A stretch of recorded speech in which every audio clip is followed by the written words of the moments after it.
पर बंदेसुर गांव के पास सड़क धंस गई है। सड़क का बड़ा हिस्सा पूरी तरह से धंसा है और नरसिंहपुर से पिपरिया जाने वाला रास्ता प्रभावित हुआ है। सड़क की मेंटेनेंस को लेकर अब सवाल उठ रहे हैं। तो बड़ी खबर नरसिंहपुर से आप तक पहुंचा रहे हैं। बंदेसुर गांव के पास का ये पूरा मामला है। ये मौके की तस्वीरें देखिए, आपको दिखा रहे हैं किस तरीके से यहाँ पर सड़क धंस गई है। तो बारिश का दौर जारी है और ऐसे में हम देख रहे हैं कि लगातार अलग अलग हिस्सों से सड़क धंसने के मामले सामने निकल कर आ रहे हैं और एक और ऐसी तस्वीर जो है नरसिंहपुर से सामने निकल कर आई है। इन तस्वीरों में आप देखिए कि किस तरीके से सड़क का एक बड़ा हिस्सा यहाँ पर पूरी तरह से धंसा हुआ नजर आ रहा है। 22 गाडरवारा को करेली से जोड़ने वाला, करेली से नरसिंहपुर जाने वाला अभी मुख्य मार्ग पूर्ण रूप से बंद हो गया है। इसके आसपास जो गांव हैं, करब गांव से लेके नारगी, पनारी, बटेसरा, बंदेश्वर, खंचारी, सिमरिया, निजोर, कामती, महगमा, बोहानी, ऐसे इत्यादि गांव के किसान अब मंडी से उनकी कनेक्टिविटी भी टूट गई है और मुख्य मार्ग पूर्ण रूप से बंद है। पुलिया धंस गई। हमारा जिला प्रशासन और कलेक्टर से अनुरोध है कि जल्द से जल्द करब गांव के उस तरफ बैरिकेडिंग लगाई जाए ताकि बड़े ट्रक इस तरफ ना आए और यातायात परिवहन सुचारू रूप से चालू रहे। और ज्यादा जानकारी लेंगे सहयोगी आशीष जैन जुड़ गए, सीधा हम रुख करेंगे। आशीष, अभी मौके पर क्या कुछ स्थिति है?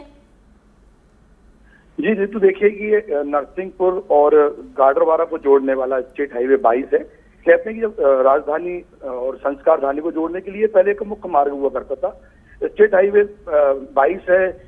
एमपीआरडीसी का यहाँ टोल लगा है, माल वाहकों से टोल भी लिया जाता है, लेकिन ये वानगी है ये तस्वीर उस बात की कि किस तरह से मेंटेनेंस किया जाता है। मेन रोड पर जो मुख्य मार्ग है उस पर इस तरह से पुलिया धंस जाना, ये बड़ी गनीमत वाली बात रहेगी। किसी यात्री को या कोई वाहन इसकी चपेट में नहीं आया, जिसके चलते जान माल का नुकसान नहीं हुआ। लेकिन ये अनियमितताओं को दिखाने वाली तस्वीर जरूर है कि टोल लिया जा रहा है, पैसे लिए जा रहे हैं, यात्रियों की जेब से कहीं ना कहीं खर्च किया जा रहा है। लेकिन उसके बावजूद जो तस्वीर है वो साफ दिखाती है कि थोड़ी सी बारिश है, 2 दिन से बारिश हो रही है और उसके चलते ये बारिश में धंस गई है पुलिया। तो ये समझा सकता है किस तरह से मध्य प्रदेश में काम हो रहा है और सड़क परिवहन या जो सड़क विभाग वाले जो विभाग है वो किस तरह से अनियमितताओं से कैसे काम कर रहे हैं। बड़े बड़े इंजीनियर काम करते हैं, बड़े बड़े अधिकारी काम करते हैं, बावजूद ऐसी तस्वीरें कहीं ना कहीं उनकी गुणवत्ता पर सवाल जरूर उठाती है। बिल्कुल आशीष, और ये कोई पहली तस्वीर नहीं है। बीते कुछ दिनों से हम भोपाल, माफ कीजिएगा, ग्वालियर से भी कुछ ऐसी तस्वीर आई थी, इंदौर से भी हमने कुछ ऐसी तस्वीरें देखी थी। अब जैसा कि आप बता रहे हैं कि ये तो गनीमत रही कि कोई गाड़ी यहाँ से नहीं गुजर रही थी, नहीं तो कोई हादसा हो सकता था। वैकल्पिक तौर पर अगर देखा जाए तो क्या कोई रास्ता है जहाँ से लोग आना जाना कर सके?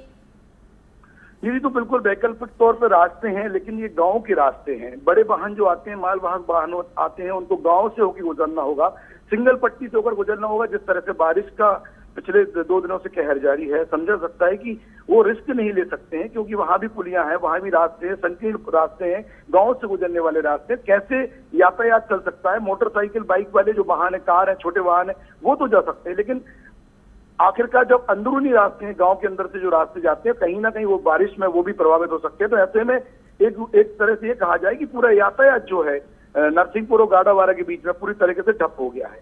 और बिल्कुल जैसा कि आप जिक्र भी कर रहे थे, अनियमितताएं यहाँ पर साफ तौर पर दिखाई देती है कि बारिश का वक्त जब आता है तो सड़कें इस तरीके से धंस जाती है। बहुत बहुत शुक्रिया आशीष आपका जानकारी के लिए।